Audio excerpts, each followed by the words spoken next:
Okay. Hello, everyone. Hello. And welcome to the Fellows Colloquium.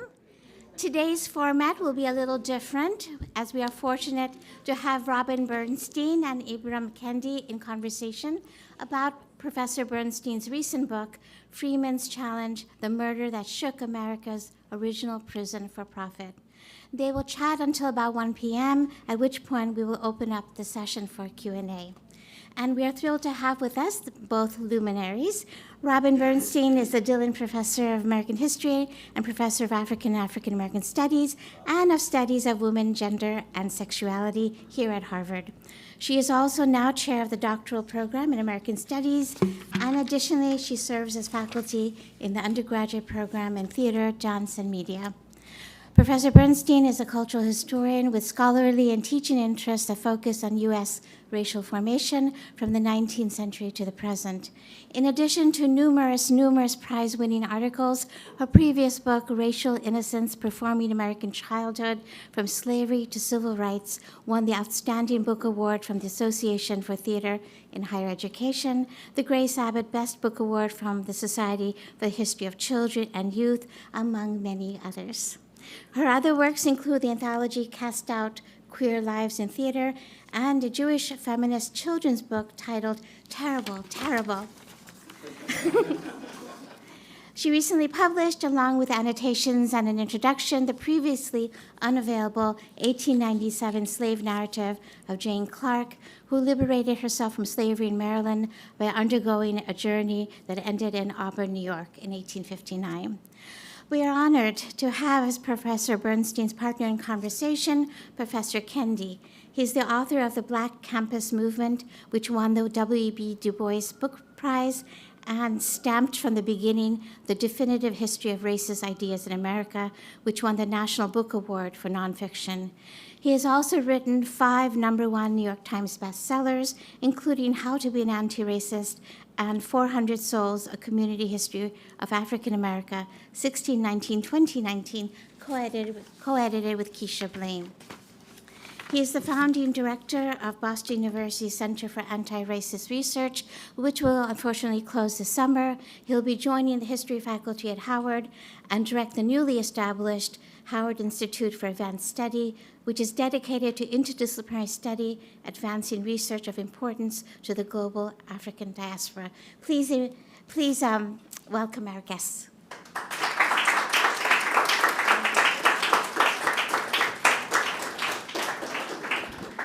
Hi, thank you all so much for coming, and thank you, Krishna, and thank you to the Hutchins Center and the HIPHOP Archive and Research Institute. Thank you all so much. I'm so honored to be here, and thank you very much to Professor Ibram Kendi for joining me in conversation. I'm just thrilled to be here. I am going to start with a very brief slideshow of about just a little bit over 10 minutes, just introducing you to the book, because I assume that many, perhaps all of you, have not read it. My book is about the origins of profit-driven incarceration in the United States. A lot of people associate the origins of prison for profit with the South and the period immediately after the Civil War. We have received this story that profit-driven incarceration is, quote, slavery by another name, unquote, and that it was created in the South after the 13th Amendment as a way of re-enslaving African Americans. Now, there's a lot that's right about that familiar narrative, but there are some things that are wrong about it. So, for one thing, it was slavery by another name. It was part of an action of re-enslaving African Americans. But profit-driven incarceration actually began in the U.S. North, not the U.S. South. And it began in the wake of Northern slavery, not Southern slavery. And because slavery in the North ended, especially in New York State, which is the origin point, ended half a century before it ended in the South. For that reason, profit-driven incarceration began half a century before the Civil War in the North. So we might ask, why does this matter? Well, when we start the story of profit-driven incarceration with the Civil War, what we're doing is we're starting the story in the middle. And the problem with starting the story in the middle is that when we do that, we are inadvertently letting the North off the hook. What I wanted to do in Freeman's challenge was put the North back on the hook. I wanted to tell the story of the Northern invention of prison for profit, and I wanted to tell it in a way that was so vivid that nobody would ever forget it. So I told it through one person. So this is William Freeman. This is the person through whom I tell the story of the invention of prison for profit. William Freeman was born in New York State in a tiny village called Auburn. And Auburn just happened to be the site that invented the idea that a prison could exist mainly for the purpose of stimulating an economy. So prior to this moment, prisons existed across the world for some variation of three reasons, some combination of three reasons. They existed either to punish, and/or they existed to control, basically to get people off the street, and/or they existed in order to reform people, to help people somehow become better in one way or another. But a group of white entrepreneurs in Auburn, New York, upstate New York, they threw all of that out the window. What they realized was that they could take a prison, they could build a prison for none of those reasons, but instead for the purpose of stimulating a local economy.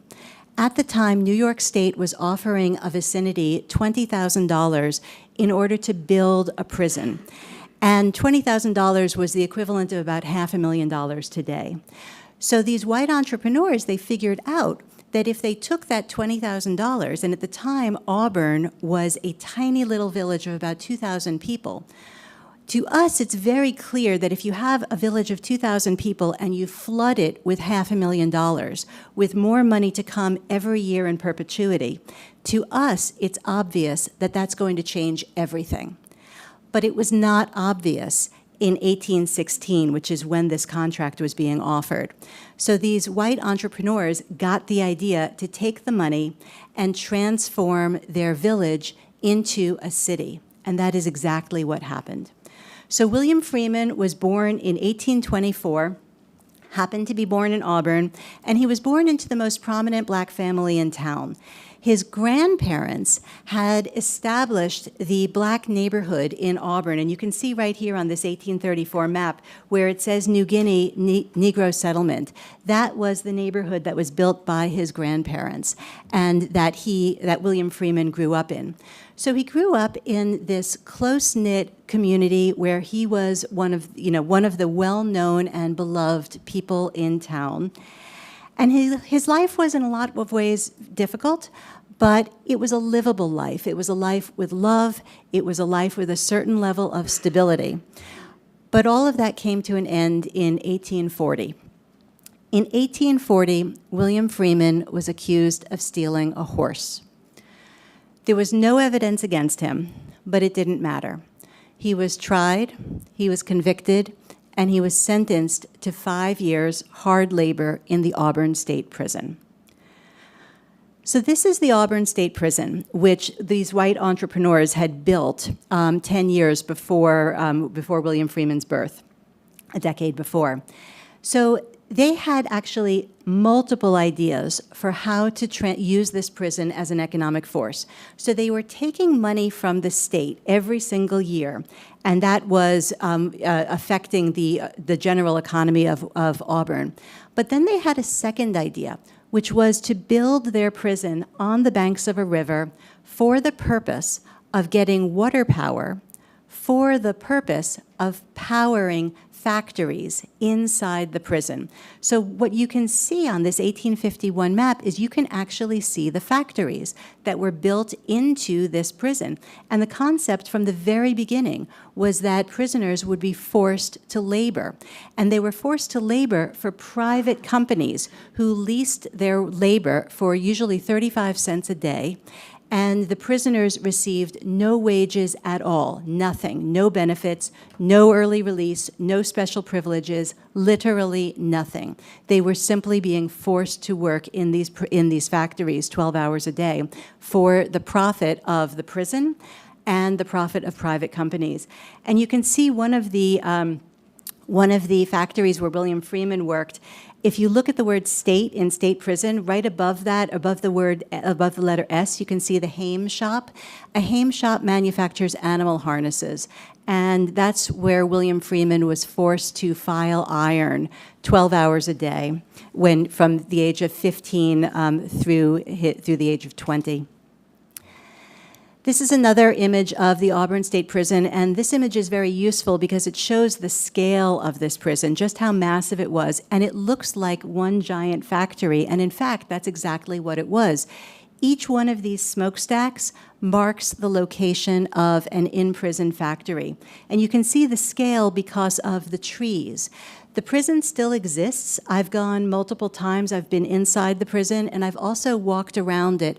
I'm a fast walker. I'm from New York. I walk fast. It takes me 40 minutes to walk around the perimeter of this prison. It is massive.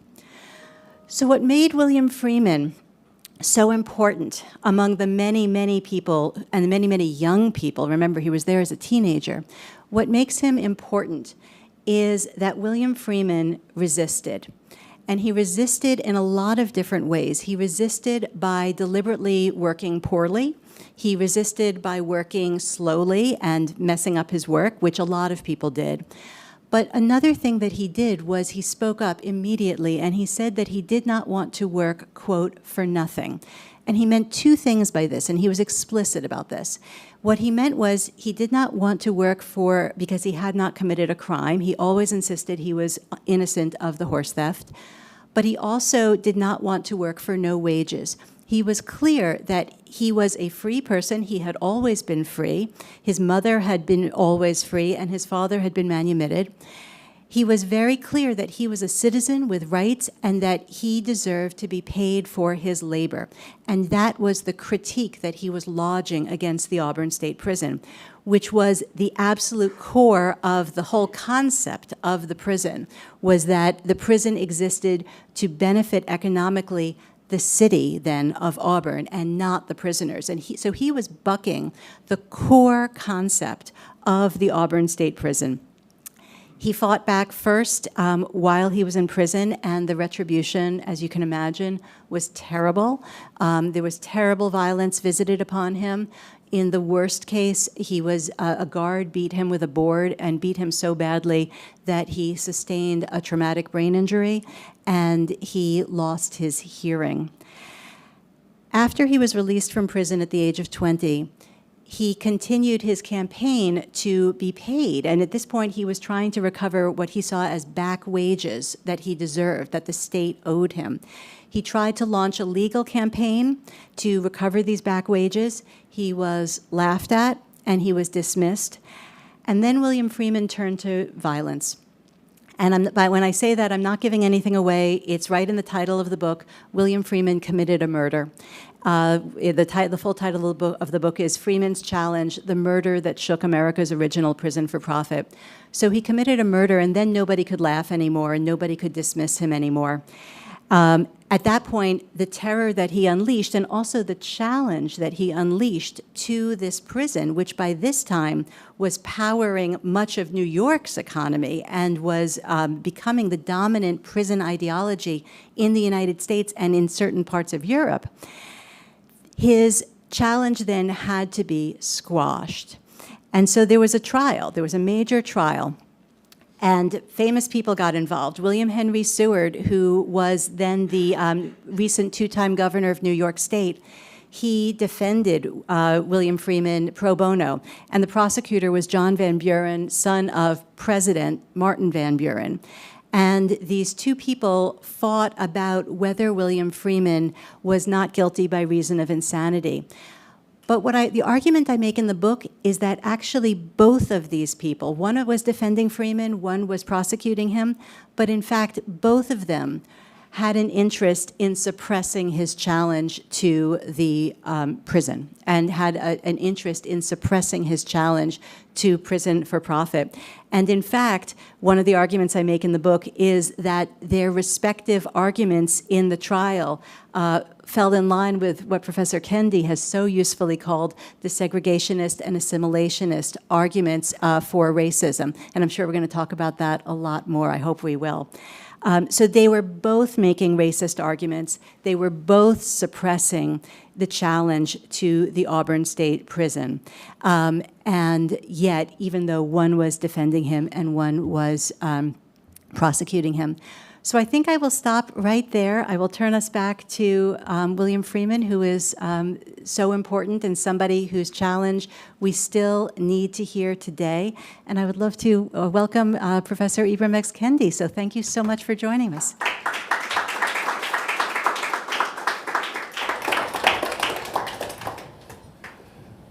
Good afternoon, everyone.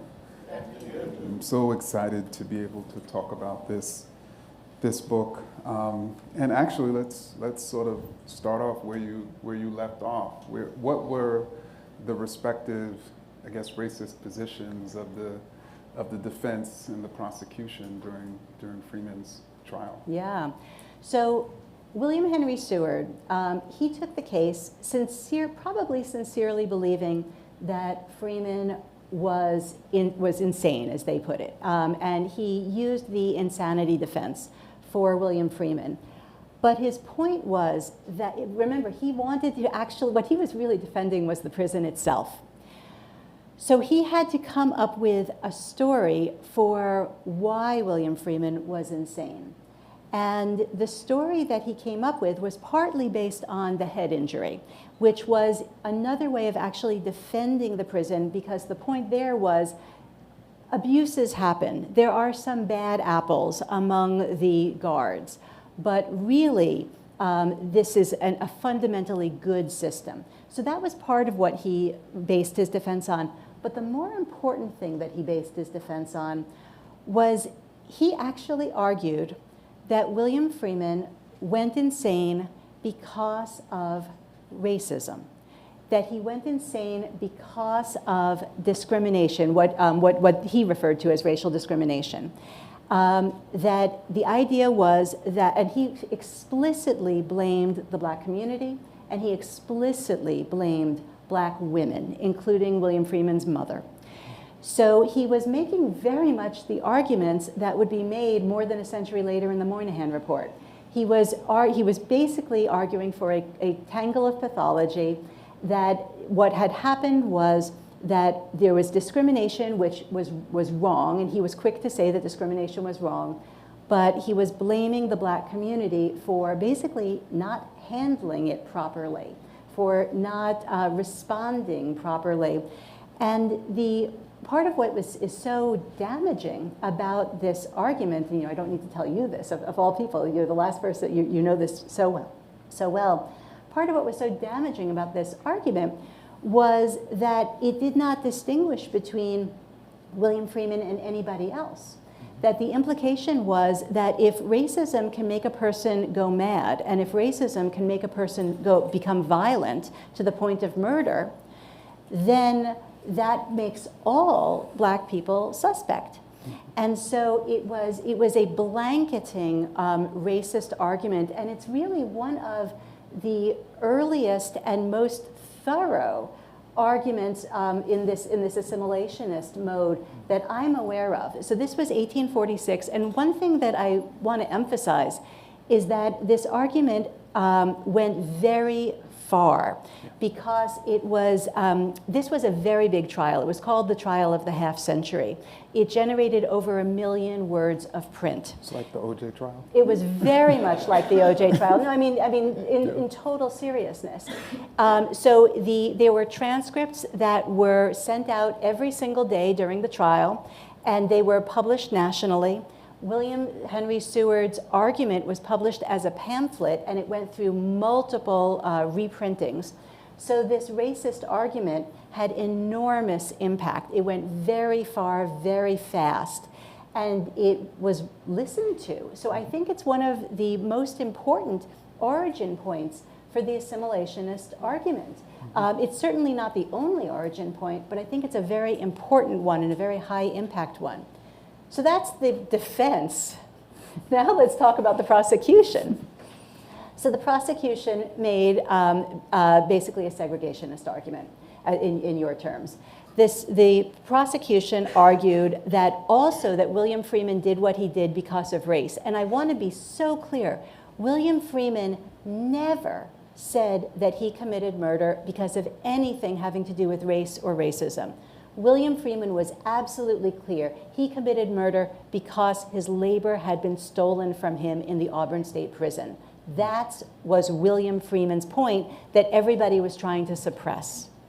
So Seward is arguing for the defense that Freeman committed murder because of race and racism, and Van Buren argues for the prosecution that he also committed it because of race, not only his African-American heritage. I should have also said that he was also Native American. His father was African-American and his mother was African-American and also Stockbridge Narragansett. So the prosecution argued that he did it basically because of a racialized, inherent, biologically essentialist affinity for criminality and violence.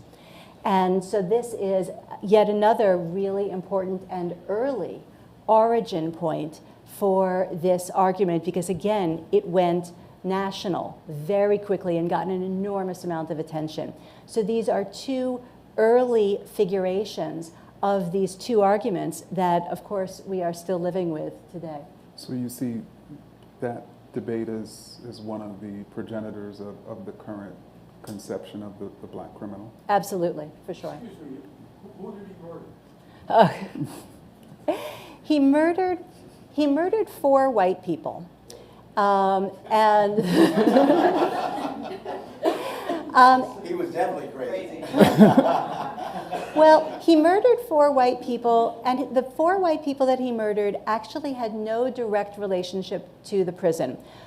But this is really important. This was actually why the murders were so terrifying. Besides the fact that they were murders, besides the fact that it was white people that he murdered, the Auburn State Prison had basically become a one-industry town. It had basically become a company town where every single person was economically connected in one way or another to the prison. It didn't matter who you were. It didn't matter what your profession was. It didn't matter whether you were directly drawing income from the prison or not. You could be a baby. You could be anybody.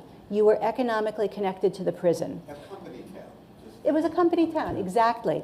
And so William Freeman murdered... Including black people in the town. Yeah, oh, absolutely. Oh, absolutely. The black people in the town were connected to it economically as well, and people in William Freeman's immediate family were connected to it, and I can talk about that. So when he killed 4 white people who had no direct connection to the prison, they were like everybody else. They were indirectly connected. That was so terrifying because it basically functioned as an act of terrorism. If he had murdered, let's say, the guard who had beat him, in some ways that would be so much less terrifying, because you could just say, well, it's a simple act of revenge and it doesn't implicate me personally. It doesn't, I am in no personal danger. I am not implicated. But because he killed 4 white people who were not directly connected, it functioned as an act of terrorism, and that aroused the entire town. And that's why the impulse to suppress what William Freeman was saying was so intense. And you narrated quite a bit about after the murder, he is incarcerated in Auburn. There are attempts to lynch him, but people are unsuccessful. But then a number of citizens are able to come and actually interview him, talk to him. And they consistently asked him, why? Yeah. Why did you do this? Yeah. And what was his typical response? And if you can explain how and why he said that. He told them why he did it. He said over and over, he said, I have worked 5 years for nothing and I need my pay. And he meant multiple things by that. He meant his back pay. He wanted actual money. But at a certain point, when he realized he was not going to get his back pay, what he meant was, I want payback. it was a strike against the prison. He was absolutely clear. He stated it over and over, usually in the same words, over and over. But the response from largely white people, but not only white people, was basically, you're talking nonsense. What you're saying is total nonsense. They could not hear that, in fact, he was making a highly rational claim. Now, you can agree or disagree, but he was making a perfectly rational claim. So what white people as a group did was they received his moral claim as nonsense, and they received it as proof that he was insane. So I do want to say that William Freeman was brain injured, and he did have certain impairments, which I do describe in the book. But it is totally possible to have a brain injury. It is totally possible to have certain impairments and to make a rational moral argument. And there's no contradiction there.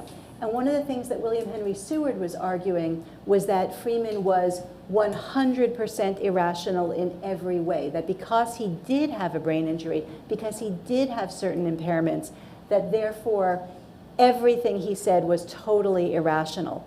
And so that's how people were receiving his claims.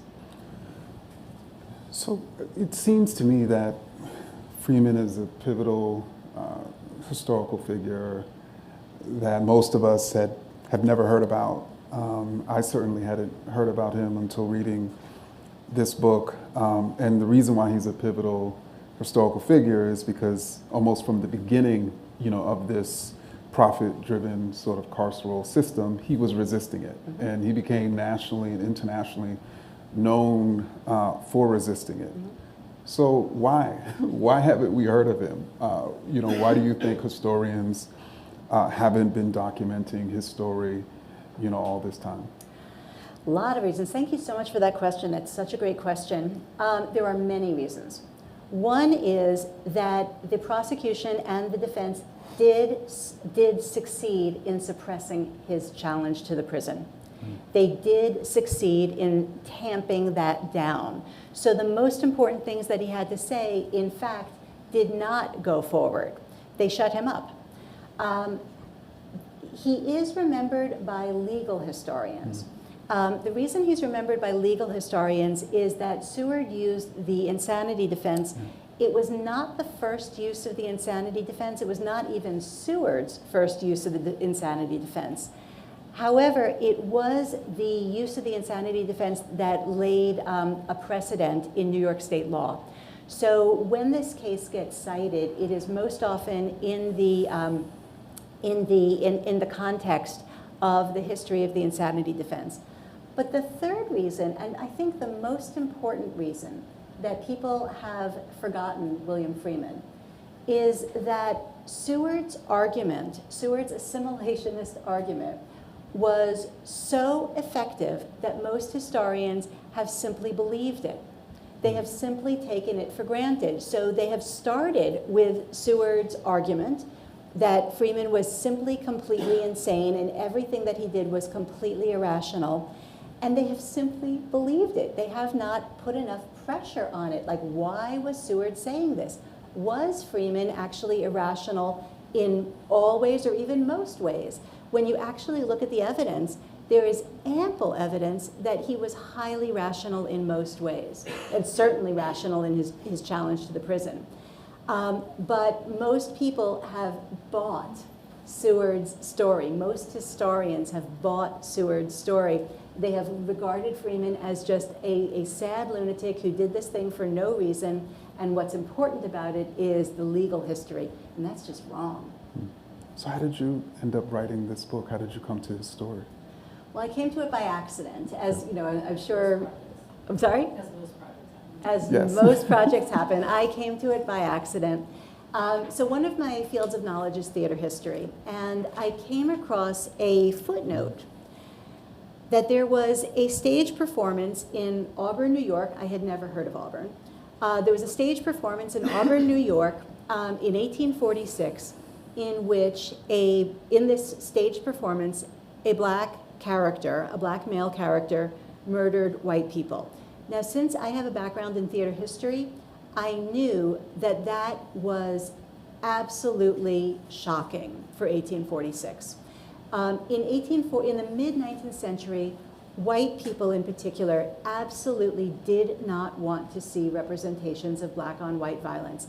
And they so much wanted not to see this that they would actually doctor performances of Othello. They would change Shakespeare so that they did not have to see black on white violence. That's how much white people didn't want to see this. But here you have, in 1846, white people paying for the privilege of seeing this. And I thought, at first I thought the footnote must be wrong, but then I confirmed that it was correct. And I thought, what happened in Auburn, New York in 1846 to make white people behave so differently from other white people in the same moment? What I realized was that something race-shaking must have happened in Auburn in 1846. So the question was, what happened? So that's, the character that was being represented on stage was William Freeman. So when I say that this story went far and fast, it went to theater, it went into fiction, it went into journalism, it went everywhere really fast. So, I looked into this theatrical performance. I learned that it was about William Freeman. Who was William Freeman? I learned about the prison. I learned all of this prison history. And then I thought, wow, there's a really, really big story here. This is really important.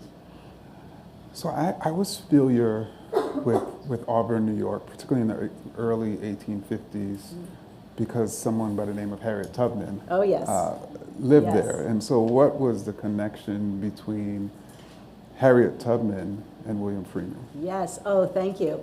So first let's sort of dilate out for just a moment.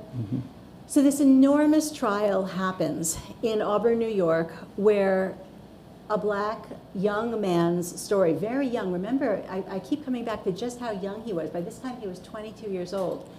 A black young man's story was suppressed, and his voice was taken away from him. And what happens immediately after? Something amazing immediately happens, which is that Auburn, New York becomes a center for abolitionist activity. It had been a center for Underground Railroad activity for about 10 years already, but it became a center for abolitionist lecturing and publishing. Before 1846, Frederick Douglass never came to Auburn. He traveled all around, but he did not come to Auburn. Immediately after 1846, he starts coming every year and lecturing. Other black abolitionists, I was able to find evidence of only one other black abolitionist who had come to Auburn prior to 1846. After 1846, black abolitionists start coming over and over. They're coming at the same time. Josiah Henson is coming. Frederick Douglass is coming. William Wells Brown is coming. They're all coming into Auburn, and they're not talking about William Freeman. They're talking about themselves. They're telling their own freedom stories. They're telling their own freedom stories literally in the shadow of this new form of slavery, this new form of carceral slavery. So Harriet Tubman is one of the people who comes to Auburn. She comes to Auburn about a decade after Freeman's trial.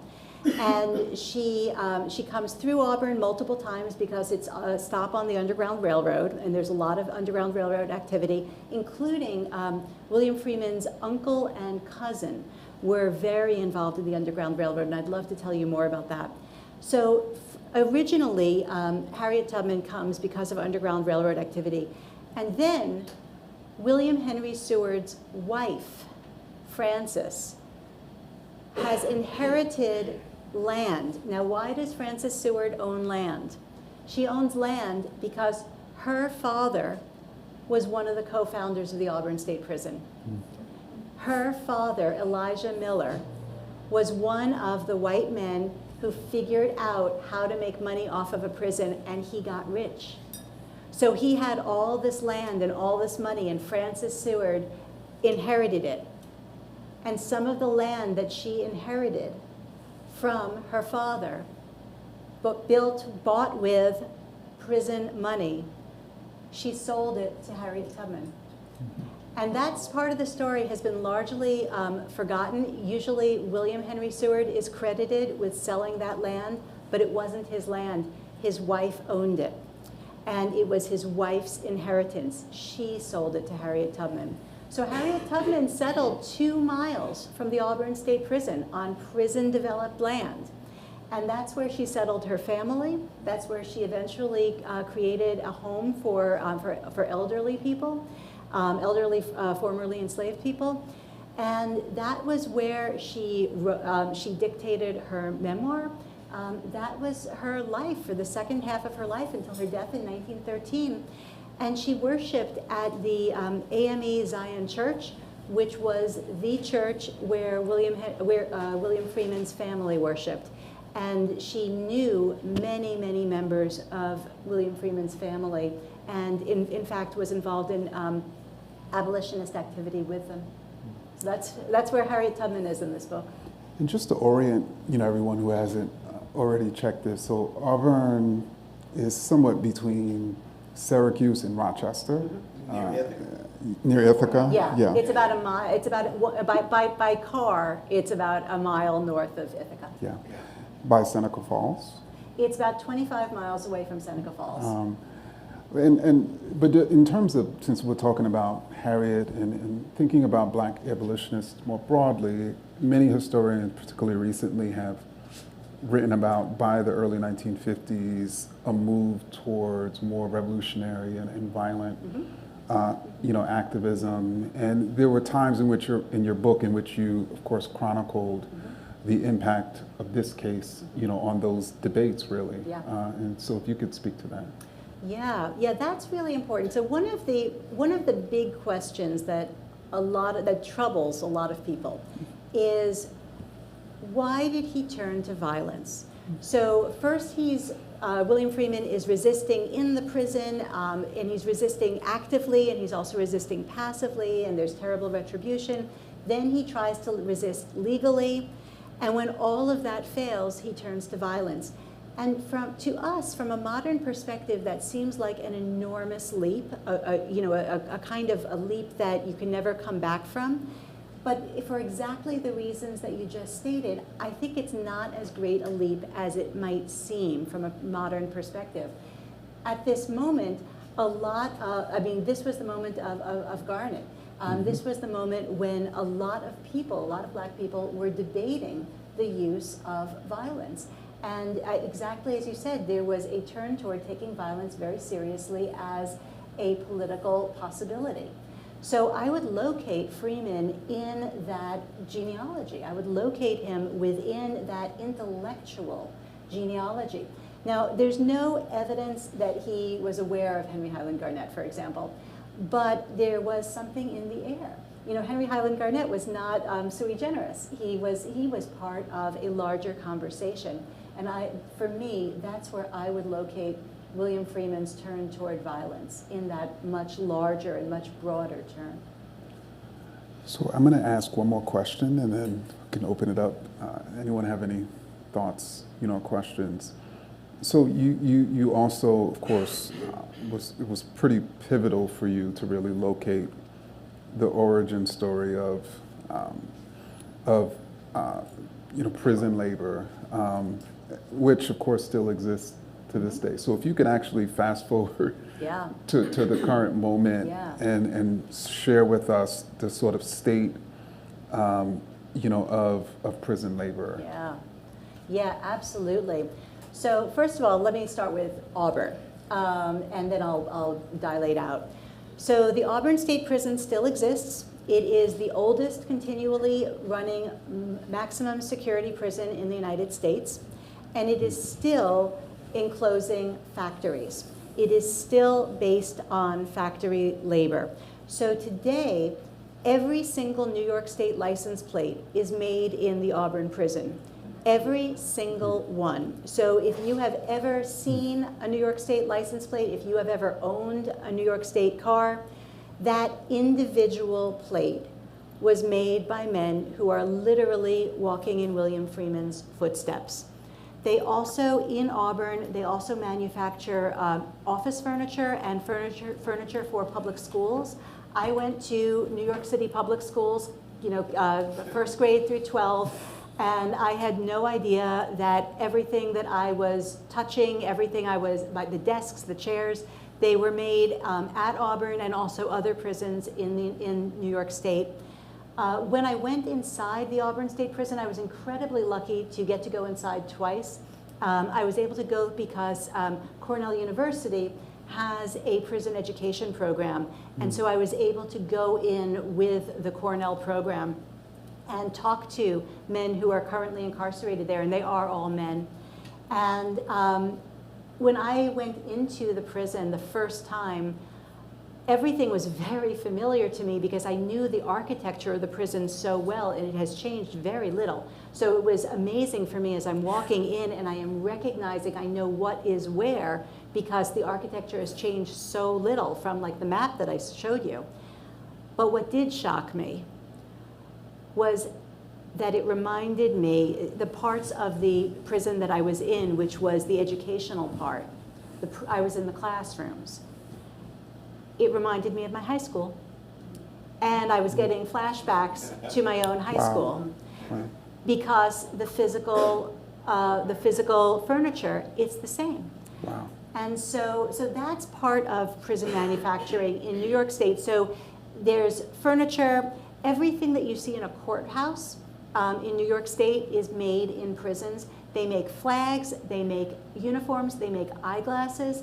During the pandemic, they made body bags, they made hand sanitizer, they made masks. These are all for state use. One thing that I didn't emphasize was that the Auburn system was replicated immediately because there's no surprise. The moment people realized there was money to be made, it went fast and hard everywhere. So it spread. The system spread first within New York State, then it spread throughout New England, it spread to the south, it spread to the west. So some of the prisons that we can think of that are most notorious, they were built on the Auburn model. So for example, San Quentin, Parchman, Angola, Sing Sing, these were all built on the Auburn model absolutely explicitly. But now, of course, the core concept of the Auburn model, which is that a prison can and should be an economic force, that idea is now everywhere. Yep. There's no place that isn't touched by that idea. You could have prisons that push against that idea, but the idea is everywhere. So at this point, prison labor as a potential source of revenue, as a potential source of value, that idea is everywhere, and the actual practice is extremely widespread. And William Freeman was paid nothing. Nothing. And prisoners today are typically paid about how much? It can depend. Many prisoners in many states are paid nothing at all and are forced to work. And I should say that William Freeman, when he was brought into the prison, he was told explicitly, this is 1840, he was told, you are now a slave of the state. This is the language that was used. So if we call this slavery, we are not imposing 21st century ideas on the past. This was the actual language that they were using. So Freeman was paid nothing. Many prisoners today are paid nothing. In most states, it maxes out at about $1 or in some cases $2 per hour. When I went into the prison most recently, my press, my publisher, was very generous and donated 70 copies of Freeman's Challenge to currently incarcerated men who are in Auburn, who are enrolled through Cornell in a degree program. So when I went to talk to them, they had received the book 3 days earlier, and a lot of them had already read the entire book, cover to cover.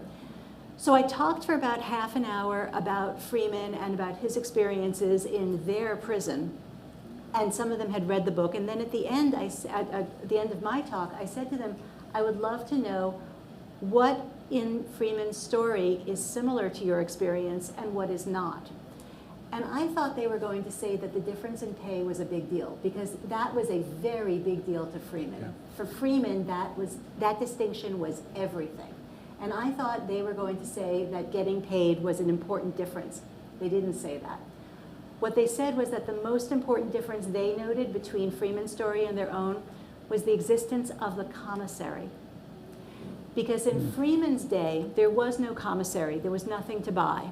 So he had no income whatsoever, but there was also nothing to buy.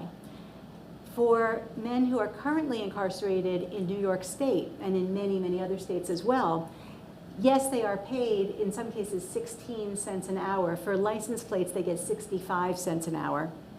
They're paid this very small amount of money, but they have to buy things that are necessary to sustain life. They have to buy things like toothpaste and soap and underwear, these things that you cannot have a healthy body without.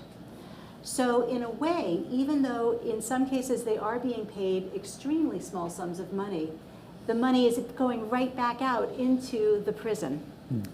And so in some ways, and that's in cases where they are being paid, and in many cases they are being paid literally nothing. Sounds like the stores on sharecrop land. Yes. But Yes. anyone have any questions, thoughts? Oh, please. No, you gotta wait. You know the drill. You have to speak at the microphone because we're recording, right? Yeah, that's great. First of all, give it up for Robin and Ibram.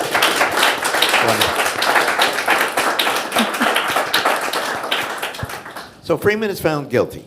Seward appeals. The appeal is successful. That's correct. Freeman dies of TB in prison. That's correct. What do you think would have happened had he not died? Do you think it would have been overturned? Oh, that's a really interesting question. I mean, it might have been. It's possible. So Seward was arguing that Freeman was not guilty by reason of insanity. Had he prevailed, had Seward prevailed, Freeman would not have gone free. He would have been incarcerated at the Utica State Lunatic Asylum is what it was called. So he would have lived the rest of his life in Utica in this institution. So if he had prevailed, that is what would have happened. Whether he would have prevailed, I mean, it's a counterfactual, so we'll never know, of course. But I doubt it. I doubt he would have prevailed. The public sentiment against Freeman was so intense, and it was not dying down. So, I mean, for a very long time afterwards, for years afterwards, this was still an enormously emotional set of events for people in Auburn, and not only for white people. So we'll never know, but my guess is that Stewart would not have prevailed. And quick follow-up. Could you tell everyone about the murders? He killed 4 people in the same family, right? Correct. I haven't had a chance to read your book, but we know about this case because of the insanity Yes. defense. So, but I never knew what those people did to piss the brother off. So, what, the Van Ness family? Van Ness family, that's right. They did nothing. They did nothing. And that is what was so terrifying. That his murder, the murder, could not be assimilated into a nice, easy revenge narrative. It would have been so much more comfortable for the white people if they could have said, well, you know, these people, they crossed Freeman in some way, so he took his revenge, and that has nothing to do with me. But no, they did nothing. Thank you. Okay, yeah, I guess as a lawyer, I felt compelled to put it in a little perspective, and I was able to read the Cornell Law School review as I sat there. So here we have a brother who was incarcerated for something he didn't do, stealing a horse. He spends 5 years in jail. He gets out, and then for some reason he sees this white woman, and he stabs her. And the husband comes out to try and help his wife. He stabs him, and then he goes in the house and he kills her mother and their child. That's why the folks were so scared of him and enraged. So from a legal point of view, apparently it looks like this was like the first case in the United States where the insanity defense was used. No, it was not. Well, according to what I read just now from the Cornell, maybe it was the first time it's successful, because what happened apparently was when they went to trial, and I don't understand the procedure, he was found capable of standing trial. When he went to trial, the insanity defense was not allowed. That's correct. And that's what was appealed. They appealed the fact that he was not able to use the insanity defense. So apparently, he was going to prevail on appeal. And I'm not sure. It sounded like the appeal was successful, apparently. Should have used the insanity defense.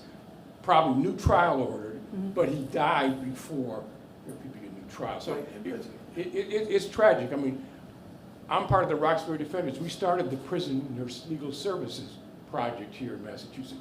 Minnie Riperton's brother Ray was one of the guys in prison that worked for us. I've been a prosecutor, I've been a defense counsel, and I've spent 2 nights in jail myself. So I know a little bit about it. So thank you for your book, but just one thing, it should say the murderers with an S that shook America's. Well, because it's it one- was 4 people, and it that's what scared these folks. It was Thank you so much. it was a quadruple murder. So, quadruple, okay. so that's why I said murder. So I don't want to get into the weeds, but you're right. There were 2 trials. The first trial was to determine whether Freeman was competent to stand trial. And Seward defended him and said that he was not competent to stand trial. Seward lost that argument, and Freeman went to trial. And at that point, the insanity defense was officially off the table. But William Henry Seward ignored that, and he continued to make the insanity argument, even though technically speaking it was off the table. Yes. Hi. I had a question about the press in relationship to the prison, and I don't know if you know the really fascinating book, Journalism in Jim Crow, which looks at the ways in which newspapers really work to fund and support the convict lease system, right? You had, moneyed interests who had a direct vested interest in getting out articles in the Atlanta Constitution in these newspapers to support these Jim Crow systems of violence. So I was wondering if you could talk about both the white press and the black press. One of the things I found, like for example, in my research on George Schuyler, is there's a letter from an inmate from Auburn prison, just imploring him for help. He witnessed a staged fight. So a guard had inmates fighting each other to the death, and he gives all the information, the number of the inmate number of the man who was killed in this. I mean, he was just imploring George Schuyler as a columnist to report on this. So I was just wondering if you could speak a little bit about to what extent the press was involved, both the black and the white press was involved in both fighting this and perpetuating the system. Thank you. Yeah, that's a wonderful question. And if I can just Please. add a postscript to that question, if you can also speak to the role that Douglas's North Star pivotal role played in that as well. Yeah, absolutely. So newspapers grew in Auburn along with the prison. Remember, as the prison is growing, as the prison is becoming more and more powerful, everything in Auburn is growing. The entire economy is growing. It's becoming growing from a village into a city, and newspapers are a really important part of that. So there are dueling newspapers. There are Whig and Democrat newspapers in Auburn, and multiple ones. And one thing that I didn't emphasize was that this prison became a seesaw for New York State politics. New York State politics got fought through the prison. The administration of the prison was largely political patronage. So you had this endless barrage of underskilled, incompetent political appointees who were running this prison, and they were corrupt. And they were being supported by various newspapers who were, having a field day exposing the corruption. Basically, whichever party was out of power would use newspapers to expose the corruption of the party that was in power running the prison. And then in a year or two, it would flip, and either way, it benefited the newspapers. It sold a lot of newspapers. So these were the white party-based newspapers in Auburn, but also throughout New York State. So again, everybody was profiting off the prison. This is yet another way that was true. Meanwhile, the black press is burgeoning, and Frederick Douglass's The North Star begins in 1847, and Frederick Douglass came to Auburn in, I believe it was August of 1847, and I have the exact date in the book. I might be wrong about August. He was in the process of making the final decision about whether he was going to start a newspaper or not. At this point, he had not quite decided, and he came to Auburn, and then he went to a colored convention, which was in Troy, and this was the first colored convention after something devastating which had happened, which was that very, very shortly after William Freeman's trial, New York State voted on whether to enfranchise black men, or rather to re-enfranchise black men. Black men had had the right to vote in New York State until 1821. In 1821, a constitutional amendment had disenfranchised almost all black men. It sparked 25 years of activism to get the vote back. 1846, it went up to a popular vote right after Freeman's trial, and it was defeated. And then the colored conventions had to regroup and figure out what to do next, because up until this point, the whole goal, the most important goal for the North had been enfranchisement, had been the vote. And so then they meet, and Douglass is at this colored convention in Troy. They're all trying to figure out what to do, and where they land is the press. Where they land is the next step forward is to build the black press. And so this is a conversation that is coming right after Douglass and a number of others who were at the colored convention had traveled through Auburn. And so at this point, this is the pivotal moment where Douglass makes the final decision to launch the North Star, which starts in December of 1847. So all of these things, they are all connected. No, but they could vote if they could satisfy the $250 Yes. property requirement. Yes, that's right. That's right. So it did not disenfranchise all black men. No. It disenfranchised almost all black men. And then the vote in 1846 kept that in place. Right, and in 1864, during the war, Yes.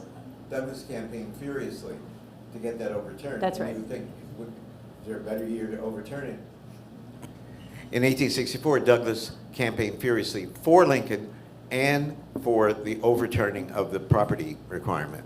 And you would think of all the years, that would be the perfect year for it to prevail. It did not. Wow.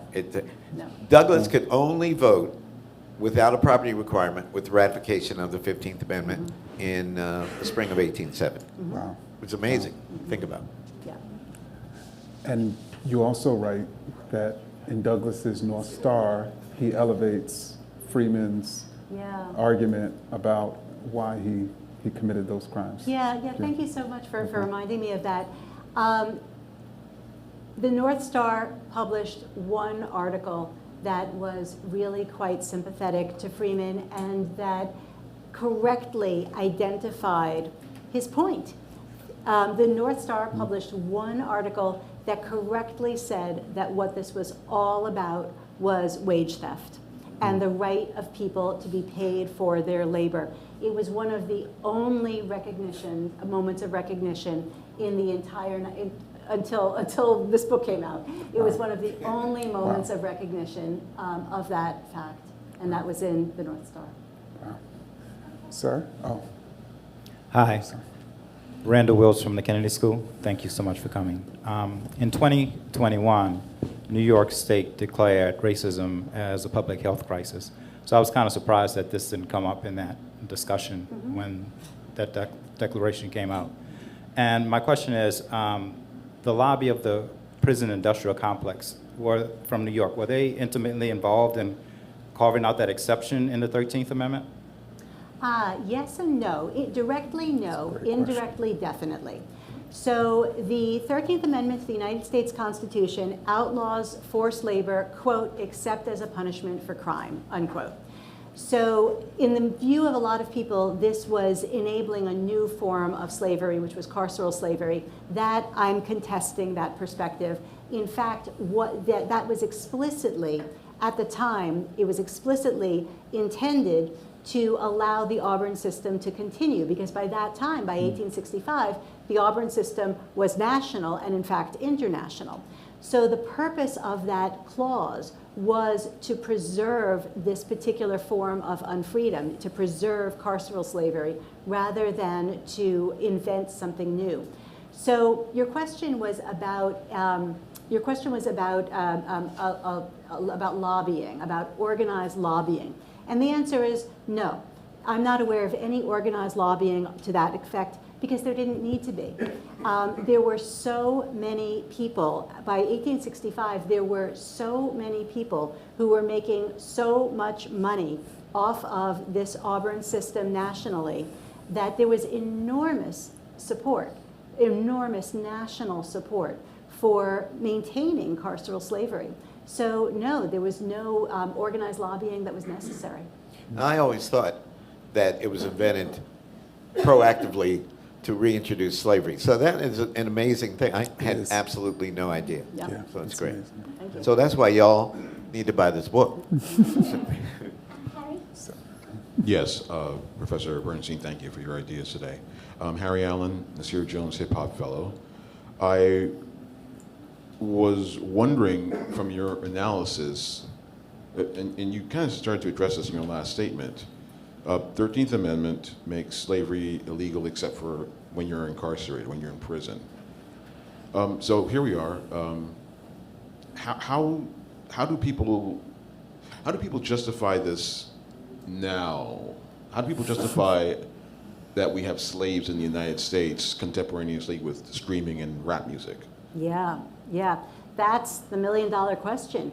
That's my first question. I'm sorry. Oh. Yes, please go ahead. Yeah, that's the million-dollar question. I'm sure your next question is a $2 million question. I have been involved with a group called 13th Forward, which is trying to eradicate carceral slavery in New York State. And this group has been working for, I don't know, more than a decade to try to outlaw carceral slavery in New York State. You would think this would have easy allies. It is astonishing. And I've been involved with this group for years now, and we have made very little progress. There is so much opposition to eliminating carceral slavery, and that's just in New York State. And there are other states that have succeeded in introducing state constitutional amendments. So Nevada, for example, is one that comes to mind. Several states have been able to amend their constitutions to outlaw carceral slavery. But in New York State, the opposition is so great. So the opposition was starting, before William Freeman was even born. So the opposition has everything from, but then prisons would cost too much, to which my response is, that would be a good thing. If prisons should cost more than they are, prisons should cost so much that people want to close them down.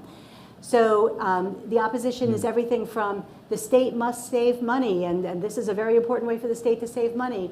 There's opposition on the basis of punishment, that labor is a form of punishment, and that therefore there should be active punishment in prison. So these are just a couple of the, I'm not saying that, this is not what I believe. This is not what I believe. I'm telling you what some of the opposition is. One of the most recent points of opposition in New York State, there's a constitutional amendment that then became a bill that has been called the No Slavery in New York Act. And some people in New York State, in the New York State legislature, have taken issue with the word slavery, that they feel that it is trivializing, quote unquote, real slavery. And my argument for that is that, first of all, forcing people to work for no benefit to themselves where they have no choice, that is slavery.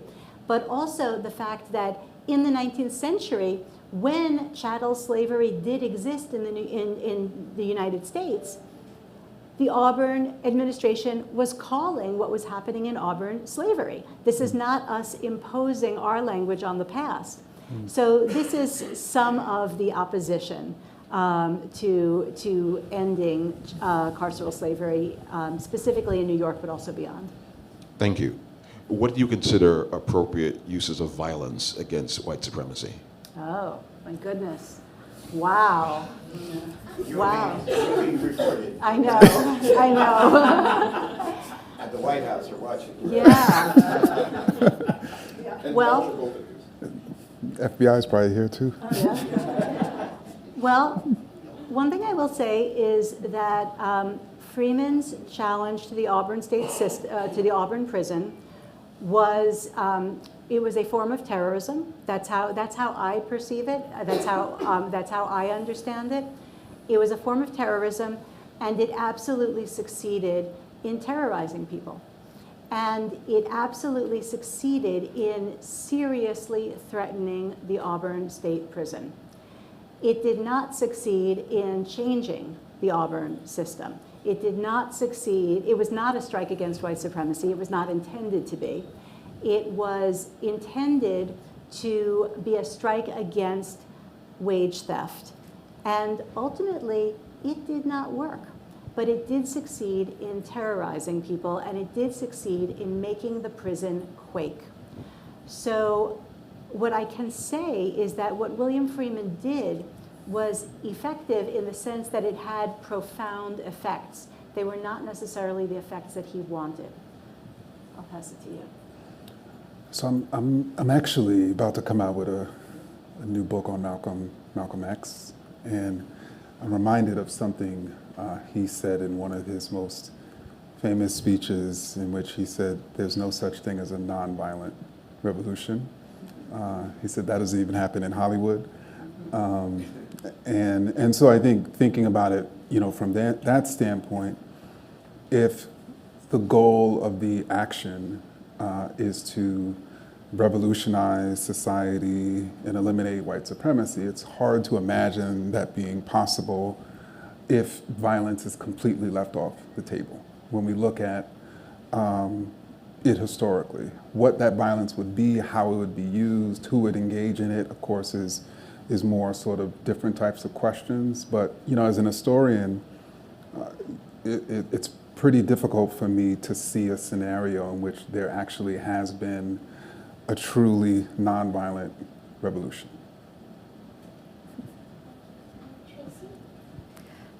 Thank you to both of you. I mean, this has just been absolutely riveting.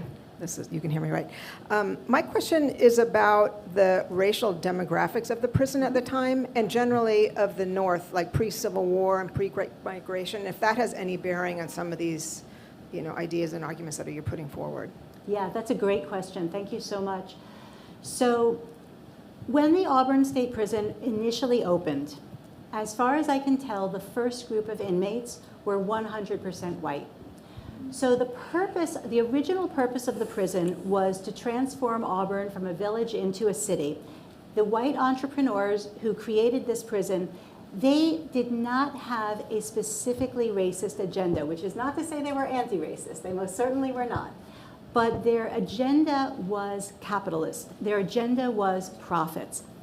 But it did not stay that way. So the minute this thing existed, the prison, it starts off as only white, but then black and brown people start being incarcerated in the prison, and it escalates.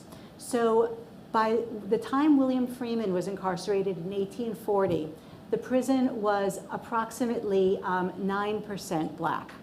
Now, to put that in perspective, New York State at the time was a little bit more than 2% black. So black people were overrepresented in the prison by about fourfold. So, and that happens inside the space of 25 years. Today, black and brown people constitute approximately 75% of incarcerated people in New York State. So what you see is a system that was created not for the purpose of racism, but it immediately became usable within a racist agenda, and then it immediately became a major, very quickly became a major tool for incarcerating Black and brown people. So, and this just escalated and escalated and escalated. And so what I think is really important and a little bit counterintuitive is that racism was not the primary original goal, but it became one of the most devastating racist tools that we know today. And so what did the white incarcerated men think about being called slaves of the state in a time of slavery? That did not go over well. Sorry. And that was actually, that was a very debated issue. What was also a very touchy subject was the forms that violence took inside the prison. So up until about the 1830s, one of the central forms of violence inside the Auburn State Prison was whipping. And that became increasingly racialized or understood in a racialized perspective. But starting in about the 1830s, as abolition became more powerful throughout the North, and as abolitionist arguments about Southern whipping became more prevalent and more palpable throughout the North. So there was a white man who who committed a murder inside the prison. He murdered another prisoner. And when his case went to trial, what he said was, it is hard for a white man to be whipped by another white man. So it was explicit that white people inside the prison were being treated like Black people, and in particular, they were being likened to Southern enslaved Black people, and that this was an affront to white people. And so this was part of arguments that took place in the 1830s and 40s about the Auburn State Prison. And I'll just say one final thing. I know we have to finish up, but I'll say one final thing, which was that the existence of white people being whipped in the prison gained a sense of emergency. It became a racial emergency. And so believe it or not, the prison doctor in the Auburn State Prison was trying to find a new form of punishment that would not have these racial implications.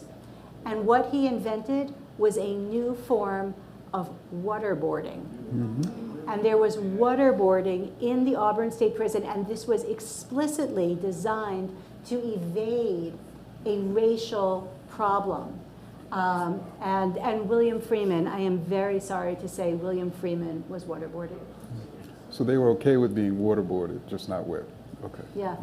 Yeah. Because violence was not considered the problem. The problem was white people being treated like enslaved Black people. Yeah. I really don't have a question, but a comment. I really want to congratulate you for writing a very important book, very bravely. What you have essentially done, to my understanding, is you have exposed the masked relationship between race and class. In this instance, embodied in the exploitation of Black labor, with implications of discussing universal exploitation at the point of production. This is what this book has done for me. You have unmasked this process of exploitation. And in that we cannot understand, as the two corporate lawyers did, the use of race in order to indict capitalist exploitation that feeds on the profit motive. Yes. Thank you so much. Any other final questions? Well, let's give Thank you, Kendi. Thank you so much. Thank you so much.